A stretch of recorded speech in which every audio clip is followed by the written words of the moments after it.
오늘은 창세기 14장 1절에서 24절을 보도록 하겠습니다. 아브라함이 롯을 구하다.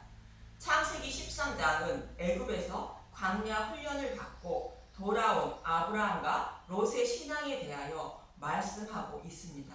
롯은 눈으로 보아 에덴 동산 같고 애굽 같은 소돔과 고모라를 향하여 떠났다는 것으로 롯의 신앙은 육적인 부와 만족을 위하여 하나님 이름을 부르고 있음을 말하는 것입니다. 이런 사람은 소돔과 고모라가 심판받은 것처럼 반드시 심판받게 됨을 말하고 있고, 반면 아브라함은 헤브론에 있는 마므레 상수리 숲에 이르러 거주하며 제단을 쌓았다는 것으로 예수님이 죽으시고 부활하심으로 자신도 구원받고 땅의 모든 족속이 구원을 받아 하나님 나라를 기업으로 받을 것을 소망하며 하나님과 교제하며 살았다는 뜻입니다. 또한 다윗이 왕이 되어 헤브론에서 7년 반 동안 유다를 다스리고 시온 성인 예루살렘 성을 정복하게 되는데, 이 말씀은 예수님이 죽으시고 부활하여 사탄의 머리를 밟고 하나님 백성에게 기업으로 주실 영적 예루살렘 성을 정복하는 모습을 그리고 있는 것이며, 실제로 예수님이 시온성에 오셔서 십자가에서 죽으시고 부활하심으로 사탄의 머리를 밟고 만왕이 되어 하나님 나라를 기업으로 주시기 위하여 자신의 백성을 구원하시고 계시는 것입니다.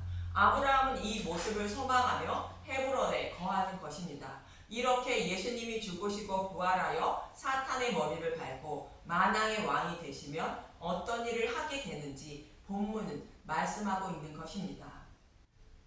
조카 롯이 거주하고 있는 소돔의 연합군이 쳐들어와 롯과 롯의 가족을 포로로 잡아가게 됩니다. 본문 12절을 봅니다. 창세기 14장 12절. 소돔에 거주하는 아브라함의 조카 롯도 사로잡고 그 재물까지 노력하여 갔더라. 롯이 잡혀갔다는 것은 13장에서 롯의 신앙에 대하여 말씀하고 있듯이 육적인 눈으로 보아 에덴 동산 같고 애굽과 같은 곳을 택하여 신앙생활을 하는 사람들은 반드시 심판받음을 말씀하고 있는 것입니다. 그래서 롯은 포로로 잡혀가는 것으로 복음을 믿지 않은 사람들이 사탄의 포로로 잡혀가는 모습인 것입니다.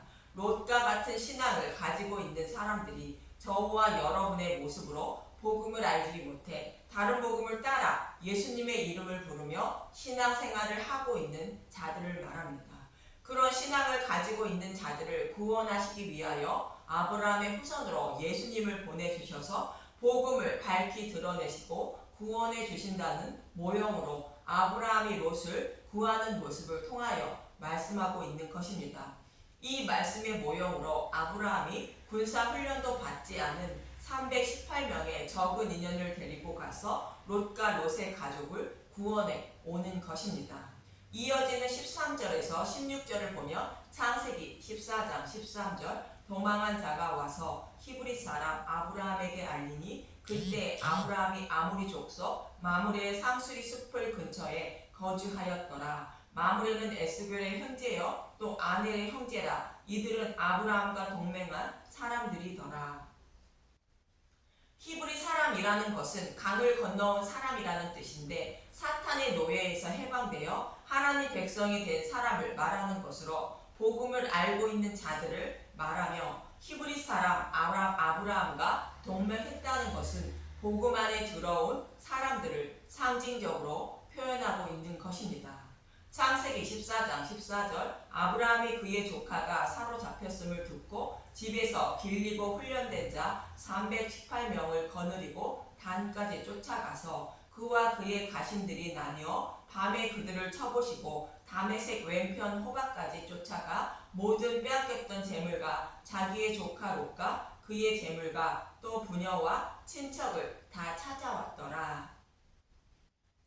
아브라함은 집에서 길리고 훈련된 자들을 데리고 가서 조카 롯을 구해오는데, 이는 하나님이 사탄의 포로에 있는 자신들의 백성을 구원해 주시는 것을 모형하는 것으로 복음을 깨달은 자들을 사탄의 노예로 살아가는 하나님 백성들에게 보내어 그들에게 복음을 전해서 사탄의 포로에서 해방시켜 주신다는 것입니다. 아브라함의 후손으로 오실 예수님이 죽으시고 부활하신 후에 성령이 임한 제자들을 보내어 자신의 백성을 구원하시는 모습을 그리고 있는 것입니다. 이렇게 하나님은 땅의 모든 족속을 너로 인하여 복을 주신다는 자선 약속을 어떻게 지키실 것인지를 조카 롯을 구하는 말씀을 통하여 말씀하고 있는 것입니다. 그리고 롯을 구하고 돌아오는 아브라함을 맞이하는 사람들이 있는데 본문 17절을 보도록 하겠습니다. 창세기 14장 17절 멜기세덱이 아브라함에게 축복하다 아브라함이 그돌라 오멜과 그와 함께한 왕들을 쳐부시고 돌아올 때 소돔 왕이 샤웨 골짜기 곧 왕의 골짜기로 나와 그를 영접하였고 롯을 구하고 돌아오는 아브라함을 먼저 영접한 사람은 소돔 왕으로 내 힘으로 롯을 구했다고 아브라함에게 복음을 흐리게 하기 위하여 교만을 부추기고 있는 것입니다.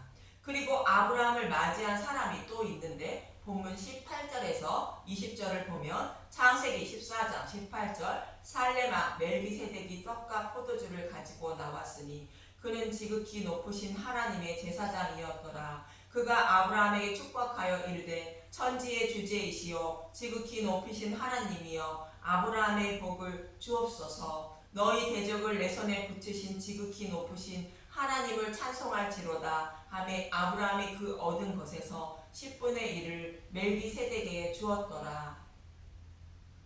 살레메 멜기세덱은 평강의 왕인 예수님을 말합니다. 히브리서 기자도 7장 1절에서 3절에 멜기세덱이 예수님임을 암시합니다. 히브리서 7장 1절 멜기세덱 이 멜기세덱은 살렘 왕이요 지극히 높으신 하나님의 제사장이라 여러 왕을 쳐서 죽이고 돌아오는 아브라함을 만나 복을 빈자라. 아브라함이 모든 것의 10분의 1을 그에게 나누어 주니라. 그 이름을 해석하면 먼저는 의의 왕이요 그 다음은 살렘 왕이니 곧 평강의 왕이요 아버지도 없고 어머니도 없고 족보도 없고 시작한 날도 없고 생명의 끝도 없어 하나님의 아들과 닮아서 항상 제사장으로 있느니라. 이런 분은 창조주 하나님 한 분뿐이므로 멜기세덱은 영원부터 영원까지 영원한 삶을 살고 계시는 하나님의 아들과 닮았다는 것이므로 예수님임을 말해주고 있는 것입니다. 이처럼 예수님이 떡과 포도주를 가지고 아브라함을 영접하면서 대적들을 아브라함의 손에 붙이신 하나님을 찬송할지라 말합니다. 이 말씀은 아브라함이 전쟁에서 승리하여 롯을 구해오는 것은 하나님이 승리하게 해주셨다는 것으로 하나님을 찬송하라는 것입니다.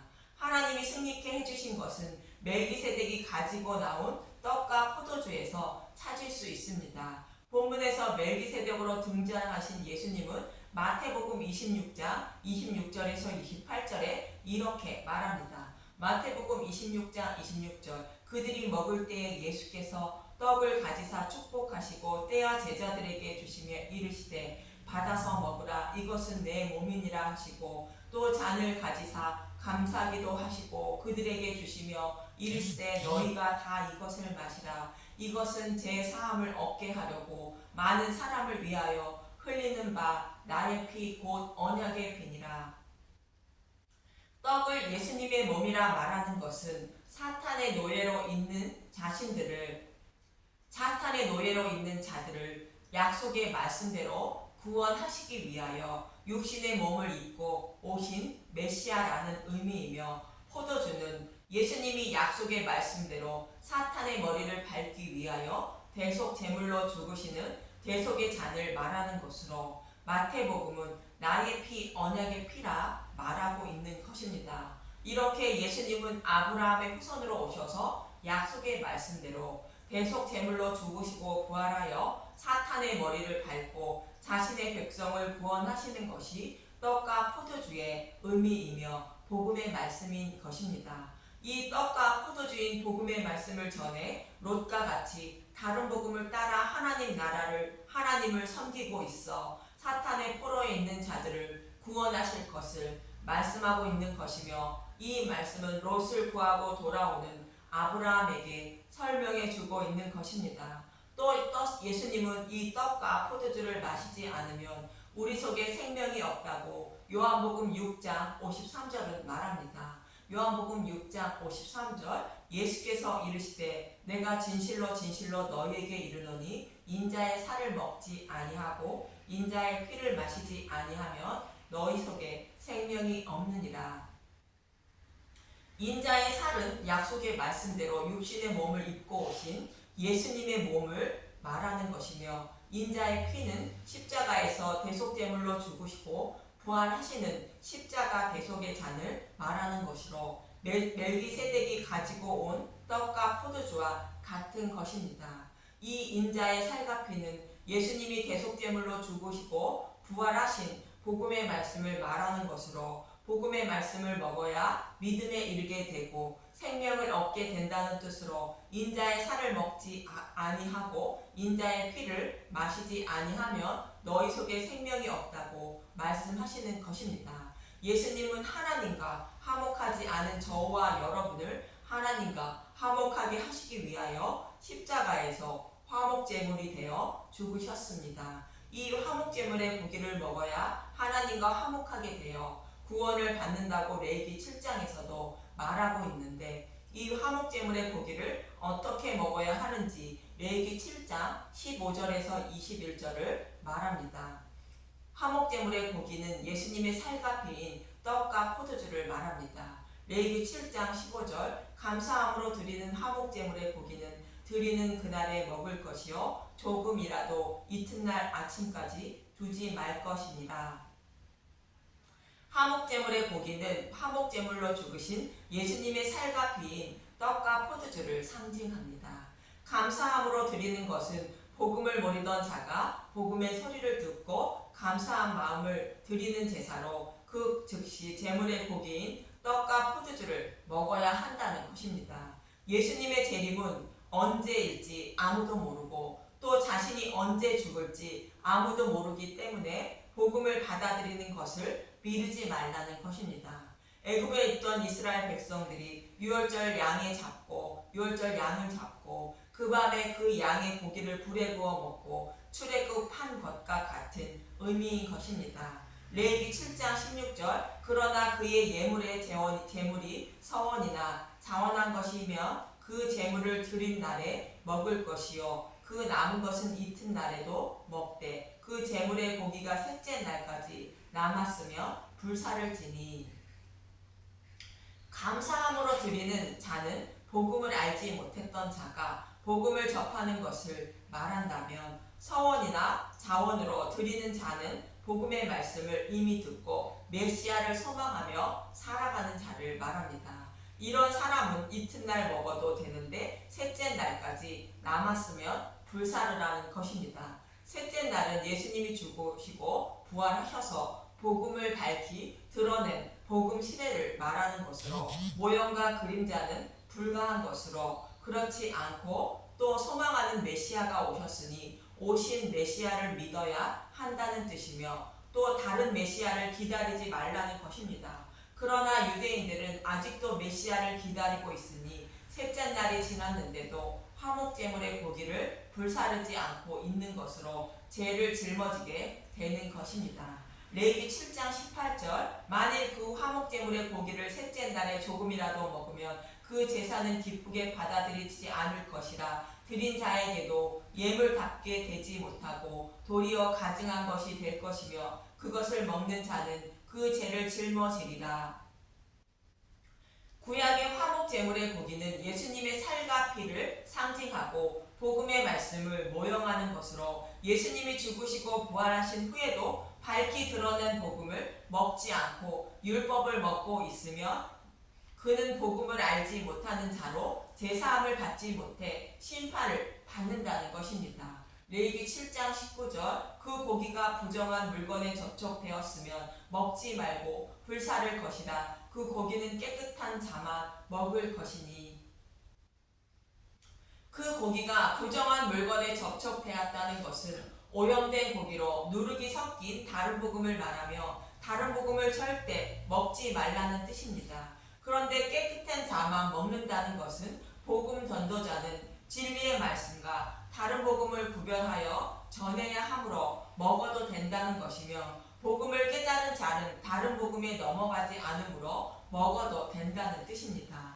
레위기 7장 20절 만일 몸이 부정한 자가 여호와께 속한 화목제물의 고기를 먹으면 그 사람은 자기 백성 중에서 끊어질 것이요. 몸이 부정하다는 것은 영의 눈과 귀가 열리지 않아 율법 속에 감추인 복음을 알지 못하는 자를 말합니다. 그런 자는 예수님의 살과 피를 아무리 먹어도 복음을 깨닫지 못함으로 심판을 받는다는 뜻입니다. 유대인의 모습과 같은 것입니다. 레위기 7장 21절 만일 누구든지 부정한 곧 사람의 부정이나 부정한 짐승이나 부정하고 가증한 물건 무슨 물건을 만지고 여호와께 속한 화목제물의 고기를 먹으면 그 사람도 자기 백성 중에서 끊어지리라.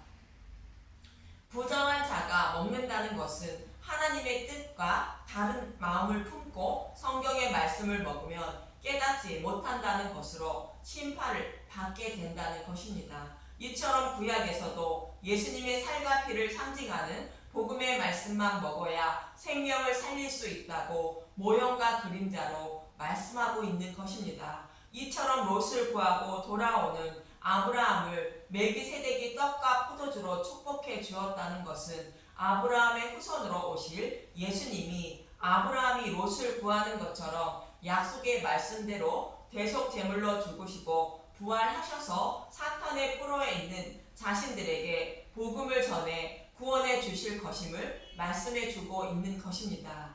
이 말씀을 알아듣고 믿게 된 아브라함은 멜기세덱에게 11조를 드렸다는 것입니다. 11조는 죄로 인하여 사탄의 포로에 잡혀있는 하나님 백성을 대표하여 예수님이 그들의 모든 죄를 대속해 주신 것을 말합니다. 이 말씀을 믿는 것이 하나님께 11조를 드리는 것으로 멜기세덱이 아브라함에게 떡과 포도주로 축복해 주는 것을 믿고 하나님을 찬송한다는 의미로 아브라함은 11조를 드렸다고 말하는 것입니다.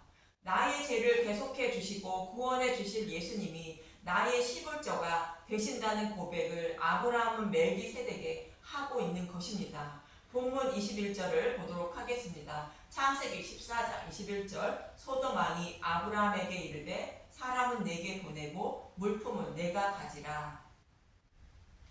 소돔 왕은 물질로 아브라함을 유혹하고 있고 자신은 사람만 빼앗기지 않으면 된다는 것인데 사탄은 사람을 지옥불로 끌고 가려고 하고 있음을 말하는 것입니다. 그러나 믿음의 백성인 아브라함은 그 제안을 뿌리치게 됩니다. 창세기 14장 22절 아브라함이 소돔 왕에게 이르되 천지의 주제이시오 지극히 높으신 하나님 여호와께서 내가 손을 들어 맹세하노니 내 말이 내가 아브라함으로 치부하게 하였다 할까 하여 내게 속한 것은 실 한 오락이나 들매끈 한 가락도 내가 가지지 아니하리라. 오직 젊은이들이 먹은 것과 나와 동행한 아넬과 에스골과 마므레의 분깃을 제할지니 그들이 그 분깃을 가질 것이니라.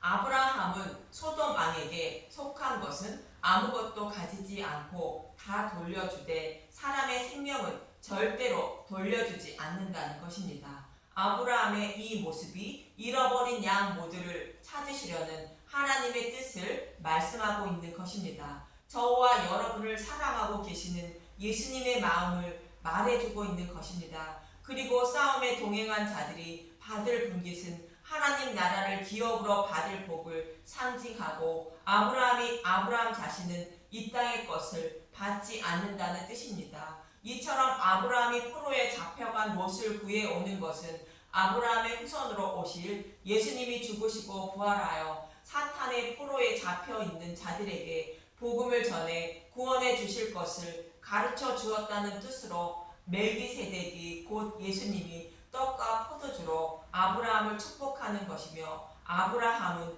백성을 대표하여 예수님이 모든 죄를 대속해 주셔서 구원해 주신다는 약속의 말씀을 믿고 그런 하나님을 찬송한다는 의미로 11조를 드렸다고 말하는 것입니다. 저와 여러분도 11조 대신 예수님이 우리의 죄를 대속해 주시고 부활하심으로 생명을 얻을 것임을 잊지 마시고 예수님을 알기에 더욱 힘쓰고 애쓰셔서 복음을 깨닫고 믿어 여호와 하나님께 11조를 드린 분들이 되시길 간절히 소망하며 기도합니다. 감사합니다.